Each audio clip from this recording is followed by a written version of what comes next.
guys? Welcome to Dropkick and the Beauty. I'm Manny. Terrence.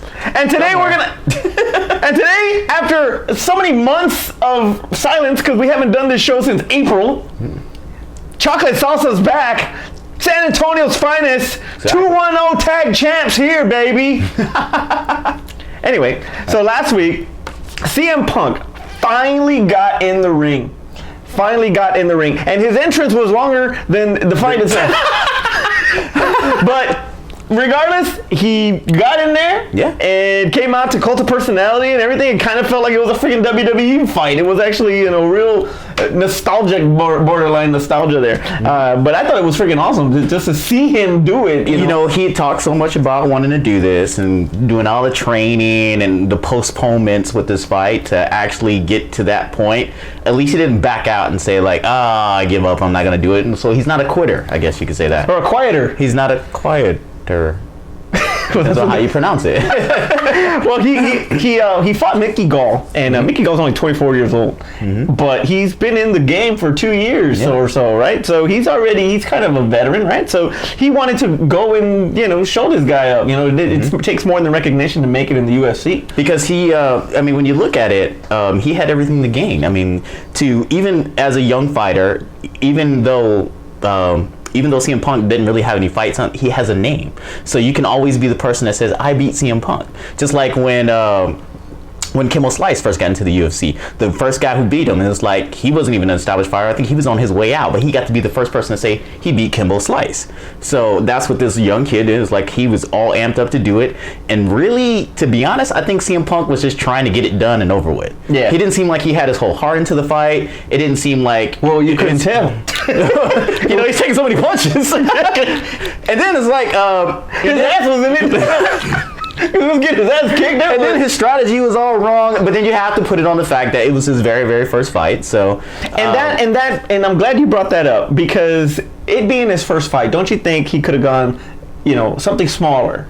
Similar to what Dave Bautista did when he went into the MMA. He went smaller. He didn't go to UFC or anything like that. Yeah. So if he would have gone to a more of a lower scale, I think that's mainly what everybody's he probably wouldn't have got, because even the UFC gave him not an established fighter, they still have the top tier of talent in mixed martial arts. So that's why Batista went and got somebody lower who wouldn't be as polished. So if he lost, it wouldn't be on a big stage. But I'm sure CM Punk got paid. I'm sure he got paid a lot of money to go out there in the UFC to fight a fight. Well, before we get into that, 37 years old, big age difference there, big age gap as far as fighting, right? So it's like having your son whoop your ass. It would have probably lasted longer than 2 minutes, which is exactly that. The fight lasted only 2 minutes, so that's freaking insane. But anyway, so to your point, CM Punk collected $500,000 for losing 2 minutes. The best 2 minutes. 2 minutes. Yeah, exactly. Best 2 minutes of work to get $500,000. I get my ass. Gall got $30,000. Because nobody knows who he is. Is that awful though? He gets 30, he busts his ass, doing all this. He gets $30,000. CM Punk comes on name recognition and freaking, Because the only reason why people watch Gall fight is because of CM Punk. It's the same way when you look at when Floyd Mayweather fights. That's why he gets such a big paycheck, a big payout, because people come watch him, win or lose, however you feel about him. But they come to see him. It doesn't really matter who he's fighting. So he put him over. Yeah, in a sense, in a wrestling sense, yes, he put him over. He put him over. So way to be a stand-up guy, CM Punk. What do you think is next for CM Punk? Yeah, because Dana White has already said that his second fight will not be in the UFC. No, and I don't think CM Punk is gonna fight. I think that was a learning lesson for him. He was like, I am not ready for this.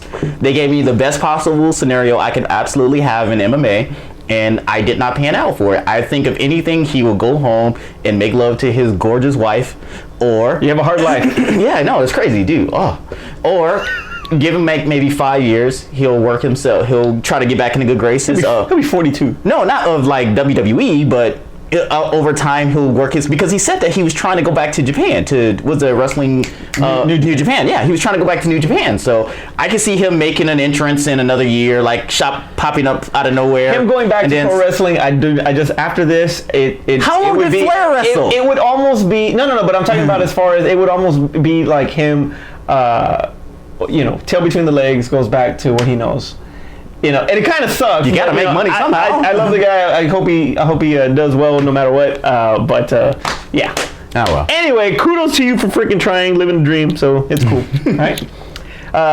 CM Punk left the WWE back in 2014. Somebody that's recently left is Alberto Del Rio. Man, Del Rio. Man, yeah. What's going on, man? Alberto Del Rio. Anyway, I'm actually gonna miss him though, because I actually liked his thing. So. But C? Everybody says C. Anyway, so no, it's just like his attitude, his personality when he wrestles. Yeah, he's awesome. I think he's freaking great. He's tall as hell too, man. San Antonio native. Person, man. That dude is huge. That dude is huge. But anyway, maybe he's not a native, but he is a San Antonio now. Yes, he is a San. That's right. Yes, he is. So anyway, he was recently suspended on a 30-day wellness violation of the wellness policy. So instead of coming back, which the drug that he was taking was actually prescribed by a doctor. It was legit. It wasn't something that he was doing like for performance. But the rumors with him is that he had an actual hard drug problem. Outside of steroids, like he had like hard drugs is what they were saying, and that was affecting the people that he was around. Obviously, like Paige. So yeah. So anyway, well. And it's funny that you mentioned that, but he was finally let go. They were mutual terms, and he's actually going to start wrestling for the same company that Paige's parents own. That is a hookup from family people as anything. That's the type that is like, hey, can your dad give me a job? Please. Yeah, I'm out of work now. Well, you know what? He got fired. He could have gone to TNA. He could have gone back to Mexico. Nobody wants to go to TNA. Damien Sandow just went to TNA. No one wants to go to TNA. All right. Anyway, well, Paige was trying to also, because she is currently serving a suspension for the wellness policy violation, and rubbing off. She is getting. Well, she's rubbing something. So he. God dang it! I freaking lost my train of thought with the whole rubbing thing. Quality programming here. She got lawyers and stuff to try to get her out of this contract, but nothing, right? So she is still technically under WWE contract. Because the WWE doesn't have to. They're like, I don't care if you want to go chase your boyfriend. We don't have to let you out your contract. You sign a contract. You got to live up to it. Plus, they invest so much in these particular wrestlers, personas, and characters that you can't just let you walk. They gave her the freaking Divas Championship her first match. I mean. But still, like they put you on shows like Total Divas, which killed her career. They build your brand. They help sell your T-shirts. They send you to all. They do a lot to build you up as a personality. To let you just walk when you just signed a contract, they're not going to do that. That lose on the investment that they put in you. Can you not take me serious with this? I'm trying to give knowledge here, and then you can't get past the mask. Well, anyway, either way, it's going to be interesting on how this whole thing plays out. I really think that she's going to end up, getting out of this pretty soon. Possibly. I mean, if it becomes negative, then maybe they'll just say, just get the hell out. Go to UFC. No, I'm just kidding. That'd be awesome. And what if she wins? Oh, that'd be even worse. So everybody's trying to get out. Somebody's trying to get in. Is Hulk Hogan. Oh yeah, there is a possibility that the freaking big man, Hulk Hogan, the immortal one, is gonna come back to the WWE. I mean, look, man, it was 8 years ago. First of all, you can't freaking punch the guy for something he said. First of all, he didn't even know he was being freaking recorded, and then there's no apology for racism. No, there is none. There is none whatsoever. But I'm saying, like, it was 8 years ago. You can't, they take back Paula Deen, so exactly they can take back Hulk Hogan. Exactly. So Triple H said that everybody deserves a second chance type. Okay. So it's a possibility that Hulkster's coming back. What do you think about that? You know what? Even if in his private time, at least he never carried that persona out in public. I'll give him that much. Well, as a kid, he was a hero, man, and that was why it was so disappointing to see that happen. But nobody around, like a lot of people have said, that he is not that way. He's not a racist. Not even in private. Except when he's boning his friend's wife. Exactly. I mean, it was in the script. It brings the racism out of you. It was in the script. White devils. Oh. So anyway, So he might be coming back. I think it's a good one. I think it's a good decision because WWE wouldn't be where it's at without him. No, so he's on the freaking Mount Rushmore wrestling period. So they're gonna have to walk. Don't forget maybe, but forgive at least. I mean, they're gonna have to really tiptoe around this, and he's gonna have to gradually come back in. He's gonna have to do like signings to get people used to seeing him again with the WWE brand. Put him on Stone Cold podcast. Possibly. Put him on Stone Cold He's gonna have to, and let him come out. Let him get ripped. Yeah, just take all the abuse, get it out the way, and then people will start to move forward. So, I mean, I'm not gonna hate it if they bring him back. I mean, I understand why they would bring him back. You can't get, whether you don't like the personal views of a Hall of Famer, he's still a Hall of Famer for your sport. So right. you have to acknowledge him and have to have him in some capacity. So, well, I don't even know why they're actually, they took him off and like they don't want nothing to do with him if they have a convicted rapist in Iron Mike Tyson in their Hall of Fame. They have a freaking gambler that's not even allowed pretty much in Pete Rose alone in his own sport, in their Hall of Fame, and they have pretty much a kind of like a racist in Donald Trump in their Hall of Fame. Oh wow! Yeah, so you know what? Oh well, all right. Well, let Hogan back. Let Hogan back now. You made your case. Let Hogan back. So this brand split that's going on. Uh-huh. All right. I at first I kind of liked it, especially the draft. It's always fun. But the way it's going right now, I really think SmackDown's got the slight edge on the content because as far as their wrestlers are younger, they're better. But Raw is got just as good as talent, but it kind of feels like the same freaking show. You know what I mean? I think they should have split up Roman Reigns and Seth Rollins. Okay. Or they should have not have them in the same show. It just seems like it's just too. It's not. There's no difference. Well, the one reason why you realize that why you're feeling that the Raw is kind of repeating the same things is because SmackDown was always the little brother to Raw for so long, and now that SmackDown has its own light and it's getting a kind of rejuvenation and it's doing something different, it focuses on the fact that I'm tired of seeing it. I like the new stuff that SmackDown's doing. Yeah, Raw's just like I didn't realize that they were just doing the same stuff over and over again. But I like you said with the brand split because it gave them more of an opportunity to one actually push a show that they've had for so many years that just hadn't really caught on like they wanted it to, and then bring up a lot of these new stars and talent that they had before that weren't getting the pushes because they were playing the same wrestlers on both shows. Right, and from a wellness standpoint, that's actually a good thing because they're not putting their bodies through so much because they have different schedules. I always liked that when it was a good thing. When there was two, even when they took over WCW, it was like they had it as its own show. I mean, they had some crossover a little bit,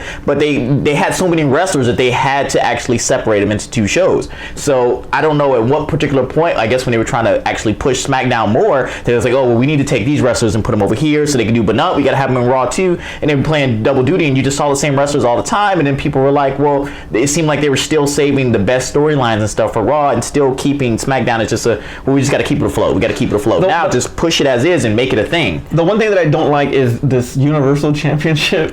Just the fact that it's called the Universal Championship. I really don't like because they've already had a Universal Championship. I really don't like it. They just need one belt, and then WrestleMania it should be kind of like no, I don't want one belt.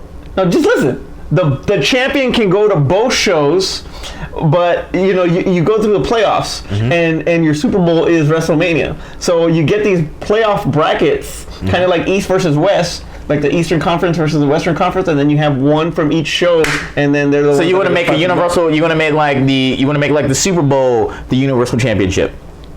So you'll have the WWE champion and SmackDown champion, and they both fight for the Universal Championship? No, there is no Universal Championship. It is the WWE Championship, period. Okay. And then the champion. But what if I want to watch the WWE champion and he's on Raw? Then I'm never watching SmackDown because that's just it. He gets to go to both sides. But then we're doing the same thing we just did before. We're trying not to do that anymore. Just with the champ, though. Just the champ.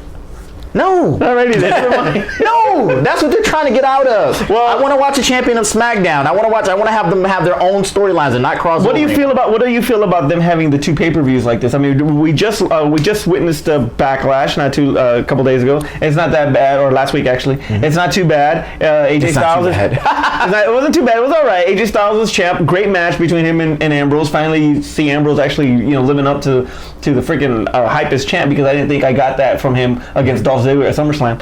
So, you got AJ Styles who's putting on a freaking show. Yeah, He's becoming the dude's freaking man. amazing. He's awesome, man. That's why he's phenomenal, right? So, and then now the next one is Clash of Champions. And that's got a great freaking main event with Kevin Owens versus Seth Rollins. And they're not going to put Roman Reigns in a triple threat because I'm so sick and tired of having Roman Reigns in there. Roman Reigns. Anyway. So I think that it's overall good. I'm not really digging the 2 pay-per-views. I think it's too many pay-per-views a month, but I get it for $9.99, so we'll get a crap. I mean, the only thing about it is that the only other way they could have done it, they could have alternated pay-per-views. But they have some established pay-per-views, and who are you going to give those established pay-per-views to if you're alternating them back and forth? So that's why they kind of have to do double duty on pay-per-views. So I get it. I think it'll even out later on. I think they're just trying to see if it catches on right now, and if it doesn't catch on, I think they will try to go to either splitting the show in half or doing because then you'll see 2 championship matches, 2 tag team matches, and we can get rid of a lot of the fluff if they just split the show together. That's right. We don't want fluff. We don't want. Not this show anyway. All right, so that's going to be all for today. Hopefully we actually can bring these out a little bit longer because we haven't done this since April. I know. And hopefully next time, hopefully we will get a new show coming up a little before Clash of Champions. We'll probably have a prediction show, maybe. Yeah, be awesome. Yeah. Give my predictions. Yeah. So for Aspen in the back, I'm Manny. I am the masked one. We're Chocolate Salsa. And we'll see you from the top rope. I can barely see you. The eye holes are too small in this. And now you can tell me and sing that song one more time. His name is James Cameron, explorer of the sea. All right, Now, count me down. Before I die.